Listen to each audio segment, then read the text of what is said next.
Hello, my name is Elizabeth Elder. This is my Phase 1 presentation for Ethnic Studies. I'll be focusing on Black Studies, especially the Black Power movement, a branch that continues to inspire resistance and global solidarity. What is Black Studies, you may ask? Black Studies teaches us about strength, truth, and the fight for justice. It brings forward the voices and the stories that were left out of history. Learning this shows me how people can stay strong and united, even when the world tries to erase their voices. I see Black Studies as a way to uncover truth and honor resistance. It speaks for those who were silenced and reminds us that justice is possible. As a Palestinian, I connect deeply with that struggle. We're both still fighting to be seen and heard. These three scholars helped shape Black Studies and the Black Power movement. Du Bois taught us how racism affects the soul. Angela Davis connects Black freedom to global struggles, including Palestine. Karenga gave structure to this field and helped preserve Black culture through education and tradition. Du Bois didn't just fight racism in the U.S., he united people across Africa and the diaspora to stand against colonialism.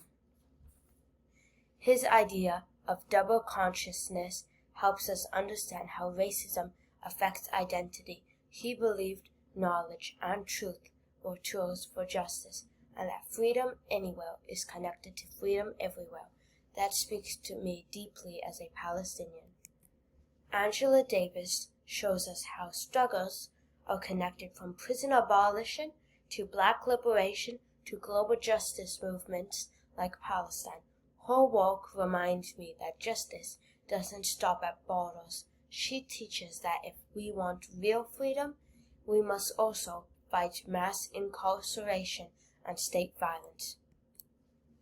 Karenga believed education should uplift, not erase. He founded Kwanzaa to reconnect African Americans with African values. He also helped create the first Black Studies department, giving the field its foundation as a serious, respected academic discipline. He wanted Black students to see themselves not just part of history, but as authors of culture, resistance, and power. Today, Black Studies is in both high schools and colleges. It gives students the tools to question injustice and to see themselves in the story of the world. It's more than a class. It's a way of thinking critically and building a better future. The Black Power movement told Black people, be proud, be strong, and fight for your rights.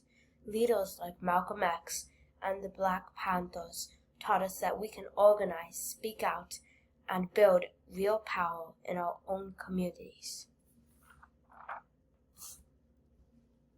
Before I close, I want to share a short clip of Angela Davis. She speaks on the importance of resistance and reminds us that real liberation connects us all across struggles and across borders. Her voice inspires me to keep standing up and speaking out. If there is violence in the process of waging a revolution, that will be determined by the ruling class. That will be determined by those who hold power. Now see, let me just give you a small sort of a microcosmic example of what I mean. Say a group of people get together and go out and demonstrate in order to dramatize their demands around a particular issue. That's fine if they are able to do this in the way in which they want to. But what happens in many cases, you have police forces unleashed on them because they are peacefully demonstrated.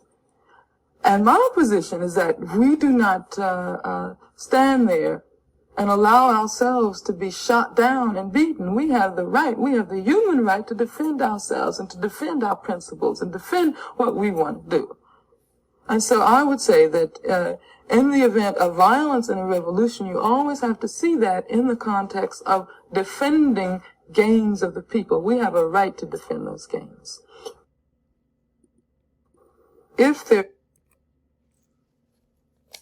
I didn't just learn something new. I connected with something I've always felt as a Palestinian. Black studies gave me the words, the history, and the strength to stand even more firmly in what I believe. It reminded me that justice, unity, and speaking out aren't just ideas, they're necessary. This isn't just a school topic, this is personal. This is part of who I am.